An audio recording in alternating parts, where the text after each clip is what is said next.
Now, Diane, let's bring you back. And grey skies in Plymouth today, but other people very concerned at what they see in the sky.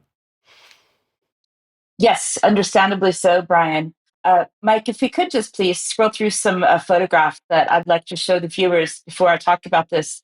These were some photos that were sent to UK Column from a member down in Kent, and there's a variety of photos here from the Maidstone area, as you can see there.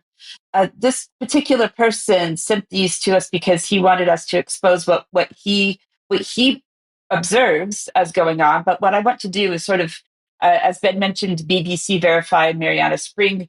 As viewers might remember, we have UKC Verify, so I'm starting to bring this back to actually verify what is really going on. As we look at these photos, yes, we can see that there are white lines in the skies, but can we verify what is actually happening in the UK skies, or can we possibly verify what's going on in the skies in other countries? So this viewer wrote to his MP about his concern about chemtrails that he was seeing as documented by his own photographs here. And he sent along this official letter, which he got in response. And so Helen Grant is his MP, and Helen Grant got a response back from Kerry McCarthy, who is the Ministry for Climate from the Department of Energy Security and Net Zero. So I just want to read out this letter. It says, "Dear Helen, thank you for your email to the Department of Environment for Rural Affairs on 3rd of September on behalf of a constituent regarding chemical spraying, brackets chemtrails, in UK airspace. Your correspondence has been passed to this department, and I am responding as this matter falls under my ministerial portfolio. There's no deliberate chemical spraying activity going on anywhere in UK airspace, apart from regulated aerial spraying of pesticides and herbicides and agricultural practices. Crop spraying is always carried out at low altitude. Further details can be found at this link. We'll come back to that." And she went on to say, "There is no deliberate chemical spraying activity going on." Again, she says, chemtrails is a term some people apply to contrails, short for the white condensation trails seen behind aircraft, to claim evidence of deliberate chemical spraying in the atmosphere. Contrails are caused by the water vapor contained in hot exhaust gases condensing in the high, cold atmosphere where aircraft fly. More information on this can be found in an article on the government website. So let's take a look at these two links that she linked to in her letter. The first one is about aerial spraying permit arrangements. This is from the Health and Safety Executive. This is about basically how you regulate aerial spraying for plant growth, for example, and they give a template of what that might look like. I've got a sort of a screenshot of that as well, which just shows what it looks like if we are talking about this is how we apply to give a particular spray to make particular plants grow. So that is one thing that she's got there. That's the sample application plan. The other thing that she linked to was a website from UK Department for Transport. And this is where they answer some questions about what they consider to be chemtrails, contrails. And you can read the entire link. This will be in the show notes. And it asks, what exhaust gases do aircraft emit, as well as water vapor, the primary exhaust emission? Jet engines emit carbon dioxide, small amounts of unburnt hydrocarbons, oxides of nitrogen, soot particles, and carbon monoxide. So such emissions are regulated by the International Aviation Organization. According to some reports, the next question asks, chemtrails contain barium or compounds of aluminum and silicon, often called aluminosilicates. And they said, we have no credible evidence of the release of chemtrails, but aluminosilicates are common in clay soils and a wide range of other minerals. Therefore, measurements in air and soils are dominated by the ground level sources of aluminosilicates, a hard word to say.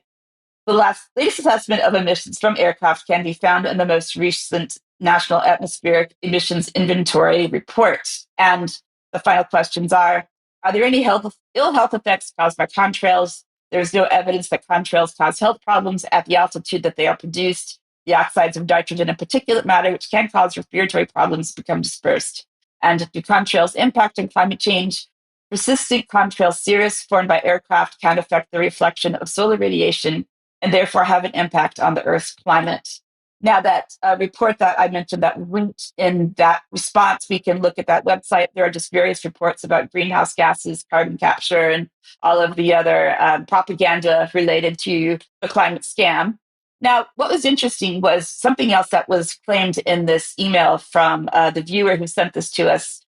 They had the information that the Met Office had been involved in over 130 weather modification experiments that was reported in August of 2024.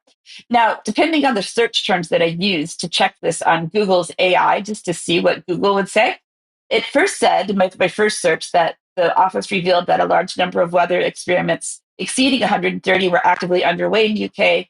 But if you look at my next search using slightly different words, it says in August 2024, the Met Office did not specifically reveal 130 weather modification events. So we have conflicting information. And so we have to really watch what the AI summaries tell us. The Met Office claims that atmospheric modification and geoengineering does take place in terms of research. They're talking about computer modeling. They're claiming that they do not engage in adding substances to the atmosphere in order to modify it.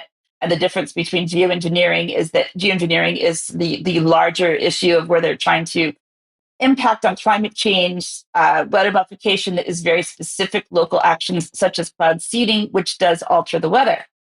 So the Telegraph reported back in 2024 that in Dubai, there was a full year's rainfall that happened in one day.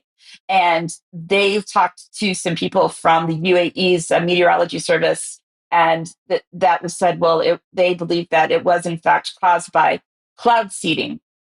Now, who was doing the cloud seeding was a group of British academics from the University of Reading.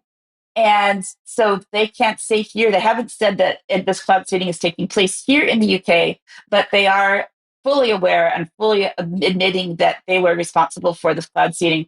Let's take a look at a video from Professor Martin Anbaum from the University of Reading saying what he had to say about this event. It is indeed true that that in the Emirates there's an operational cloud seeding program, and it's clear that for an arid region like that, they really want to target the few clouds that they have and to make those clouds rain, because quite a lot of the time those clouds do not produce rain. In this particular case, in fact, no cloud seeding occurred. In this particular case, it was a well-predicted storm. People knew there would be severe rain. The authorities in the Emirates knew there would be strong rain, and they did not do any seeding operation during this particular event. So he's not claiming any responsibility. However, there are different opinions on that. We can see back in 2017, the University of Reading started, or I believe this was the start of the funding from this UAE organization, which is called the Research Program for Rain Enhancement Science, or UAE REP as the acronym. And so we can see them there in the UAE participating in this. Here's an example publication with Professor Anbaum as one of the authors, providing charge emission for cloud seeding aircraft. Basically, the first sentence of the abstract says that this, such as fog and clouds, offers a route to influence these properties. So what they're doing is trying to influence the natural abilities and things that fog and clouds do for us. The UAE REP is a large funding program that funds research around the world where these different countries and researchers will come in and literally do the cloud seeding to make rain happen in Dubai and throughout the UAE. You can see the strategic plan there where they're talking about being globally recognized research, but they do benefit it from themselves, obviously. And here we see more evidence of them talking about globalism and going into UN organizations and what we're doing with the overall climate agenda. So just to conclude this particular segment, I have a video here from a UAE REP YouTube channel. Here's Professor Ralph Berger. He is from South Africa, and he's talking about this issue. Rolla, thanks so much indeed for your time. Really appreciate you sitting with us here. And look, you don't need me to tell you that UAE REP marking 10 years of advancing rain enhancement science. But given your international global perspective as well, just wonder whether you could sort of reflect on the achievements of UAE REP in the last 10 years, but also the impact it's having on global thinking when it comes to rain enhancement.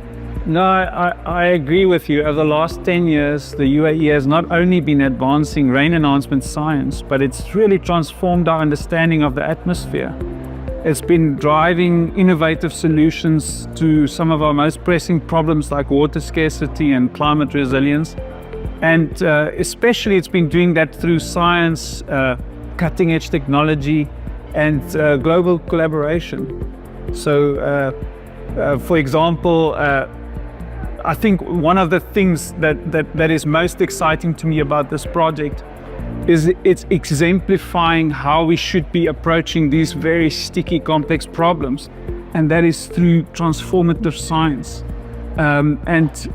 If you look at the program, every aspect of it is dripping with science, from the very competitive funding calls, the independent scientific oversight, to the drive of the program to make sure that the results get published.